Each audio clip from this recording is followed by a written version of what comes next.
आणि बऱ्याच लोकांना हा प्रॉब्लेम असतो की काउन्सिलिंग सेशन तर घ्यायचे आहेत पण त्यांची फी परवडत नाही. तर यावर तुमचं काय मत आहे?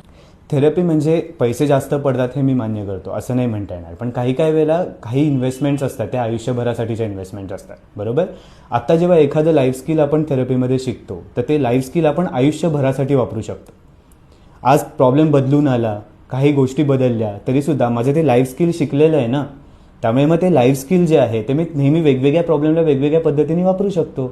आता ते बाकीच्या ॲपसारखं असं होणार नाही की तुम्ही मला पर्सेंटेज द्या की हे तुम्ही स्किल शिकलाय.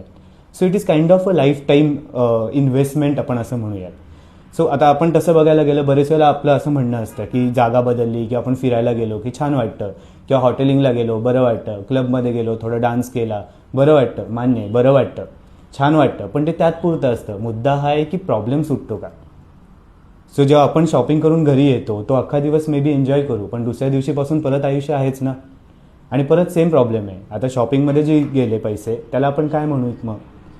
सो बेसिकली सिम्पली आत्ता जेव्हा आपण असं म्हणतोय की मानसिक स्वास्थ्याची जबाबदारी जर मी घेतो आहे तर ती इन्व्हेस्टमेंट जी आहे ती त्याप्रमाणेच करावी लागते आपल्याला. त्यामुळे ही इन्व्हेस्टमेंट लाईफ टाईमची आहे आणि सेशन्स तुम्हाला कशा पद्धतीने लागतील त्या हिशोबाने आपण घेऊन एकदा तुम्ही केली ती इन्व्हेस्टमेंट की तुम्हाला परत त्याची गरज नाही पडत, आणि मग तो मुळासकट प्रॉब्लेम निघून जातो. आणि आपला मेन महत्त्वाचा मुद्दा हा आहे की मुळासकट प्रॉब्लेम निघून जाणं, बरोबर.